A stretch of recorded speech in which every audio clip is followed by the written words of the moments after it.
संजना अपने कमरे में आराम से सो रही होती है। तभी संजना का भाई रोहित वहाँ आता है और संजना को बेड से साइड करके खुद सोने लगता है। संजना की नींद खुल जाती है और उसे काफी गुस्सा आता है। संजना अपने भाई को मारते हुए कहती है, तुझे क्या प्रॉब्लम है? तू अपने कमरे में जाकर सो ना, यहाँ क्यों आया है? वो मेरे ना कमरे का एसी काम नहीं कर रहा है, बहुत ज्यादा गर्मी है, तो मैं यहाँ आ गया सोने। तो ये तब क्यों नहीं याद आया जब तू एसी चालू करके चला जाता है घूमने? तब याद नहीं आया? तब तो मैं चिल्लाती रहूं तो भी तुझे कोई फर्क नहीं पड़ता।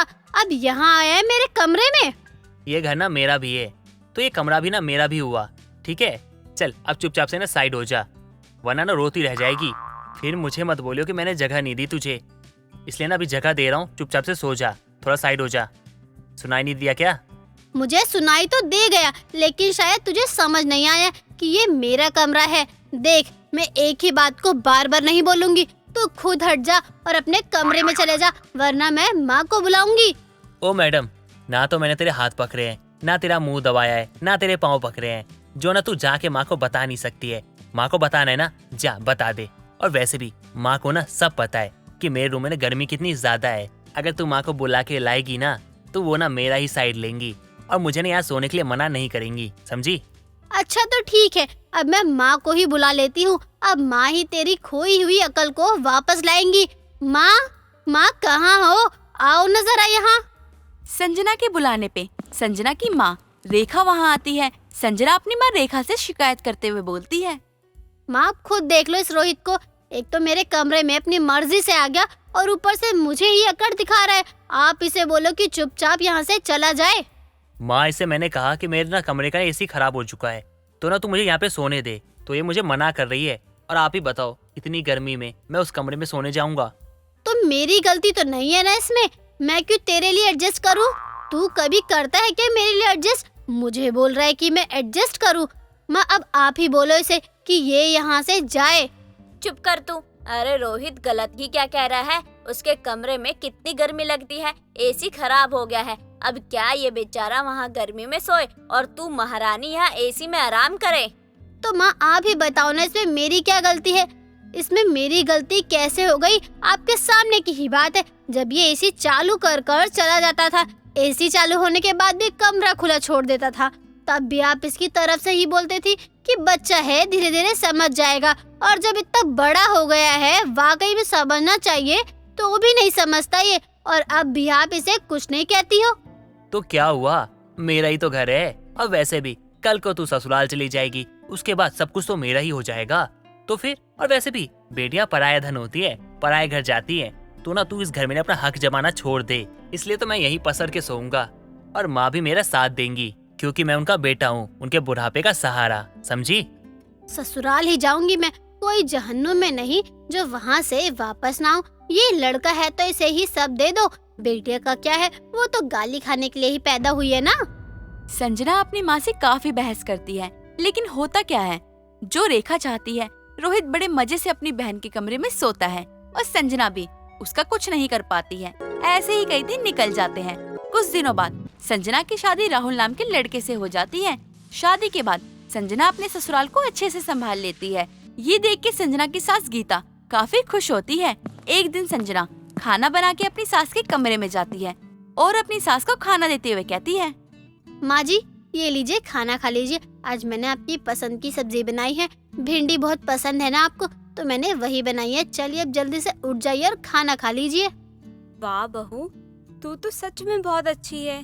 जब से तू आई है ना, तब से मेरे घर में ना खुशियाँ ही भर गई हैं। माँ जी मुझे पता है कि आपको आपकी बहू बहुत अच्छी लगती है, लेकिन इसका मतलब ये तो नहीं है ना कि आप हमेशा ही अपनी बहू की तारीफ ही करते रहे। अरे इतनी भी अच्छी नहीं हूँ मैं। बहू, मजाक करने की मेरी आदत बिल्कुल भी नहीं है। मेरे दिल में जो है मैं वही बोल रही हूँ। और तो और मैंने बहुत अच्छे कर्म किए होंगे जो मुझे तेरी जैसी बहू मिली है। ठीक है माँ जी, अब आप मेरी तारीफ करना बंद करो और खाना खाओ, वरना खाना ठंडा हो जाएगा और मुझे दोबारा से खाना गर्म करना पड़ेगा। रसोई में अभी और भी बहुत सारे काम है, मैं पहले वो करूँगी। संजना अपनी सास के दिल से सेवा करती है।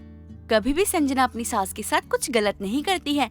शादी के कई दिनों बाद अब राहुल ड्रिंक करने लगता है, जिसकी वजह से घर में सारे परेशान रहते हैं। एक दिन आधी रात में राहुल ड्रिंक करके घर आता है तो गीता कहती है, अरे नालायक, क्यों पी के आया है? हे भगवान, तेरी अब शादी हो चुकी है, कम से कम पी के मत आया कर। क्यों अपना बसा बसाया घर बर्बाद करने में तुला है? अकल कब आएगी तुझे? क्यों काम धंधा छोड़ गए, नशे की लत पे लगा रहता है तू? अरे माँ, नशा क्या है?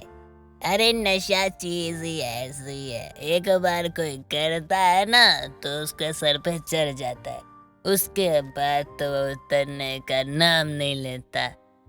वैसे माँ, मुझे ना बहुत भूख लग रही है, जाओ जल्दी से खाना लेकर आओ, मैं खाना खाऊंगा। माँ जी, इन्हें कभी समझ क्यों नहीं आता है? आज भी ऐसे पी कर आ गए हैं, कब तक ऐसे ही चलता रहेगा? मैं तो परेशान हो गई हूँ उनसे। बहू, गलती तो इसकी है, तू क्यों परेशान हो रही है इसकी बातों से? इसकी बातों को अपने दिल से मत लगा, कुछ दिनों में ठीक हो जाएगा। और तू तो है ही इतनी अच्छी कि तू घर संभाल ही सकती है।